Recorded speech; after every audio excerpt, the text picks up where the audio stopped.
Doctors of Reddit, what made you say how the duck is this person still alive? A guy I know with cancer smokes 2 packs a day and drinks a fifth of Fireball every day. He lives in a trailer so dirty there is a ½ inch of dirt according to his wife's mother. He recovered from surgeries in that trailer. Eventually we got word he was quitting chemo and was just going to accept death. 5 years ago he was given 2 months to live. He is now completely cancer free. Life is just weird sometimes. My resident called me urgently one night and said I needed to come to the hospital. A young man was cut in half by a train. I asked why I needed to come in. There was no way he could survive that.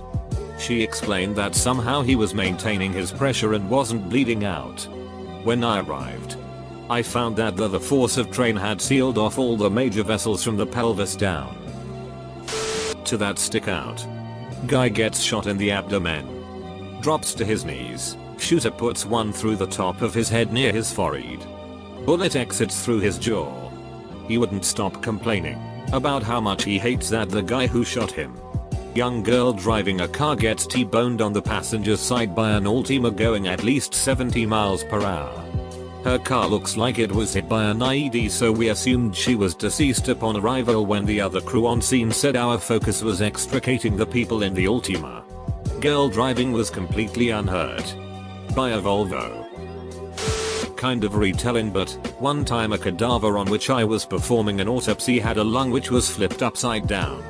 When I tried to flip it to the proper position, bloop, it flipped right back to upside down. After some due diligence we realized the lung was a transplant. And the surgeons who performed the transplant had attached the organ incorrectly. The lung had been fighting to be upside down its whole life in this other man. After 15 or so years, the man eventually moved in a way that allowed it to flip over, resulting in his death. Not really a how the duck is this person still alive, but more of a how the duck did this person live this long with this condition. As a student had a young guy come in who self-inflicted a 22 to the inside of his mouth and passed out. Awoke the next morning. Didn't recall the night prior. Went to work. 2 hours into work he says he's not feeling right and starts acting odd. Co-workers call EMS. They take him in and the ED is working him up and in the process notices a mix of clear fluid and blood in the back of his mouth. They call ENT and get a CT head. Shows 11 or so bullet fragments throughout his noggin. The guy was acting by that time completely unfazed. I was very fazed. Working in an Aboriginal community, a woman walked in complaining of a head itch behind her eye. She was told to take a seat and as she turned around she had a butter knife sticking out the back of her skull. Apparently a drunk relative came home and stabbed her while she slept. Edit, yes, she survived. Was flown back to Townsville for imaging. Then on to Brisbane for surgery. I helped take care of an old dude who had one leg amputated and had broken his other leg, so he was seeing us because of that. He was on oxygen and not being very compliant with using his wheelchair. We were talking with him and he was getting really argumentative. How am I supposed to chop wood in a wheelchair was what he kept demanding. When asked how he was chopping wood with one leg in the first place, he responded that he'd crawl into the woods and hop up to chop the wood. This was even more concerning. When the doctor asked how he was carrying his axe, oxygen, and the wood he chopped, he looked him straight in the eye and said, "I carry M on my back." Not sure if he was serious, but he was pretty dang grizzled and looked like he may have been crawling through the woods. For me it was a guy who was cleaning his loaded shotgun and it blew half his face off. Jaw and all. He was actually pretty good from the mid-nose up. The thing that surprised me is how good of shape he was in afterwards. He didn't even go to the ICU, we just admitted him to the med-surg floor. He was up communicating via whiteboard within a few hours and was adamant that he did not try to heal himself. Got a psych consult anyway, but they agreed. Another inch dorsal with a barrel of that gum and he would have been done for. You know those big 16-18 inch kitchen knives that everyone has. Had a lady come in with one sticking sideways out of her neck, handle on the left side and top sticking out the right. She went to all, where they removed the knife in one of the most tense, asshole clenched moments in history, minimal bleeding. Apparently the knife split right between her major blood vessels and airway. Was lying right against them. Didn't scratch em. Absolutely incredible. Infantry guy in Afghanistan in 2009. Some old guy came up to us in a bazaar and asked us to give him a ride to a city. His arm was wrapped up. We said no, since we don't exactly do that. He unwrapped his arm. His hand wrist was missing and his two arm bones were exposed and white. Everything else was green and black. I have no idea how he was alive, much less up and walking around. Work in a hospital. A guy showed up who had burst a tire going 180 km/h and flipped his car multiple times. His car was a write-off. The only injuries he got were a few scratches and a bruise. Edit. Thanks for internet points. No, I don't know what car he was driving. I'm not a doctor, but I was diagnosed with Addison's at age 13 or so. Was just generally feeling lethargic. Vomiting. Dizzy. Mom calls the hospital with symptoms and they said if I had all three at the same time to come in to be safe. Orderly or whatever checks my pulse in the lobby. 30/15. He laughs, well this one's broken, and gets another machine. 30/15 wait. What? Calls a doctor. They double check it and run me to the ER for fluids. Again. Not a doctor here. But apparently that's not even high enough to have a pulse. They had no clue how I was walking, let alone conscious. But saw the numbers and after realizing it was accurate they freaked the hell out. And of course that freaked my mom out. Them telling my mom 30/15 is the BP of a dead person did not help. And then they said it's either autoimmune or cancer. My immune system apparently ate my adrenal glands. Now I'm on meds for life. Lucky me. On the bright side though, I never really have to worry about high blood pressure. My dad walked a mile to see a friend and tried to walk up the stairs. Couldn't get up one step. Walked back 1 mile to his office. Looked up who his doctor was, since he hadn't seen one in 20 years. And drove there. No appointment. DR. Hooks him up to an EKG. But it's fine. Tells him there's a cardiologist next door. It's the end of the day. They'll see him. Just in case. They hook him up to a blood pressure monitor while he's on a treadmill. The monitor is behind him. He can't see it. He starts walking. They set a countdown timer for 3 minutes. And about 30 seconds in, one of the nurses steps out of the room. My dad is watching the timer and it counts down to 0. He feels fine and figures he's going home, but the door opens and two ambulance attendants are wheeling in a gurney. While he was on the treadmill, his blood pressure dropped to 0. Then restarted. Then dropped to 0 again. The nurse who stepped out of the room dialed 911. They let him finish because they figured as soon as he stopped, the heart attack would start in earnest. Quadruple bypass later and he lived. But note, he said he never felt the same. Bypass is not a panacea. Apparently. Not a commonly used word. 15 years ago my mum dated a guy who had both a brain tumor and leukemia. To treat the leukemia they had to stop treating the brain tumor and vice versa. He was given 2 years to live. He told my mum that he needed to focus on getting his affairs in order and spend time with his kids. They'd only been dating a few months. Very casually. Saw the dude a few weeks ago. Still kicking. Still has the tumor. They successfully treated the leukemia. But now he has osteoporosis, and a sort of not epilepsy.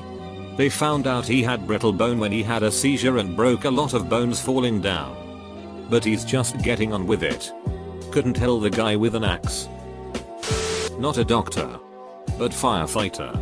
We had a 30-year-old male put a shotgun in his mouth pointing up to his nose, pull the trigger and survive. We show up, work him. He's breathing, but missing most of his face, and we transport him. He survives and we are all amazed. 3 months later he does it again. But a .22 to the temple, it bounced around and exited through his eye. He survives again. With some mental deficits and a glass eye. But still one of the craziest I've seen. Not a doctor but a student nurse. I had a patient come into the psych ward from the emergency department after he had cut off his own right arm from the elbow down with a ducking chainsaw. He only survived because he apparently had some kind of rare clotting disorder that prevented him from bleeding to death. He was severely schizophrenic and believed that his arm was going to grow back. Edit. I didn't expect this to blow up the way it did. I love this story because my dad was a psychiatrist. And I finally have something way weirder than any of the tales of his profession he ever told. Happy y'all found it as interesting as I did. A few years back my wife was doing clinicals at the local hospital while still in school and a guy came in with a blood sugar of 9. And he was totally conscious lucid. As a type 1 diabetic myself, I almost fell off my chair when I heard that. Another weird world of genetics post. Got a sample involving some kind of offbeat case where they wanted prenatal paternity testing plus analysis from my company without telling us anything about the patient and the background. As sort of a blind verification thing. The paternal test results strongly suggested that the prenatal sample appeared exclusively paternal. The fetus only had one set of autochromosomes. Humans have usually 2 sets. At this point we decided to stop referring to the prenatal thing as a fetus because genetically, this is generally incompatible with life. The answer, it was DNA from the products of molar pregnancy. Which I highly encourage no one to read more about, as it's pretty ducking creepy. Not a doctor. But March 2018 my father, who is a type 2 diabetic, ended up in the ER because of high blood sugar. Don't remember the exact number. But his blood sugar was over 1000. Handfuls of doctors and nurses told me that was easily the highest blood sugar reading they'd ever witnessed. They couldn't believe he was alive, or at least not in a diabetic coma. His blood was the consistency of syrup. My grandfather. He had one eye from a roofing nail that flew up and destroyed it. A large scar on his forehead from an axe head flying off and the blade side hitting him. Prostate cancer. And oh yeah, he was hit by a train in his truck and was in a body cast from his armpits down for almost a year in the 50s. He lived till 96.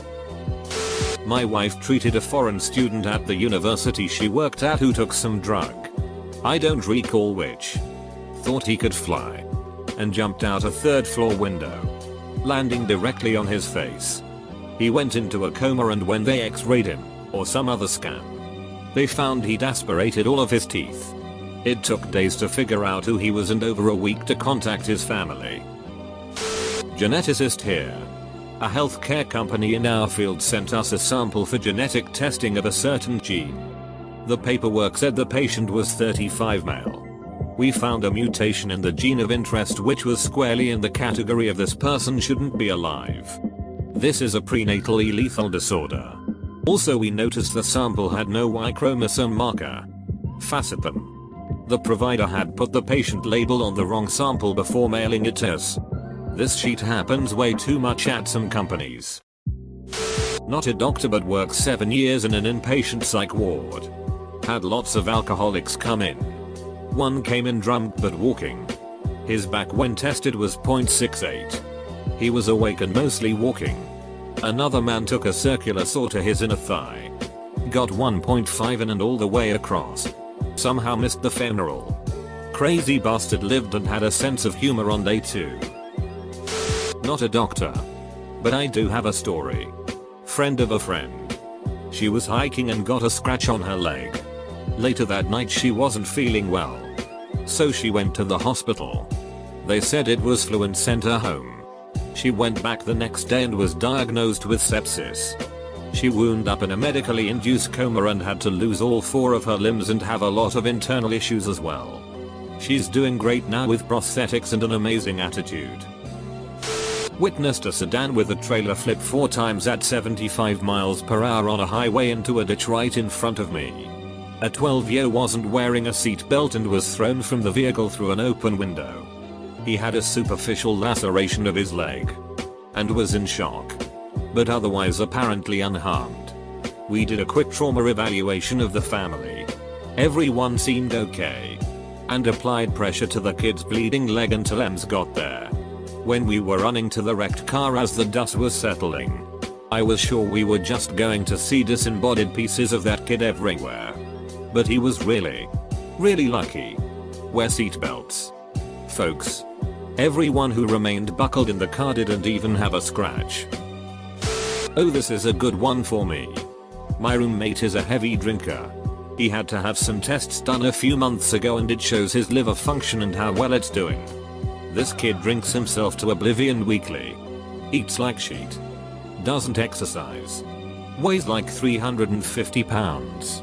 And smokes. I'm thinking his liver. And most of his other organs.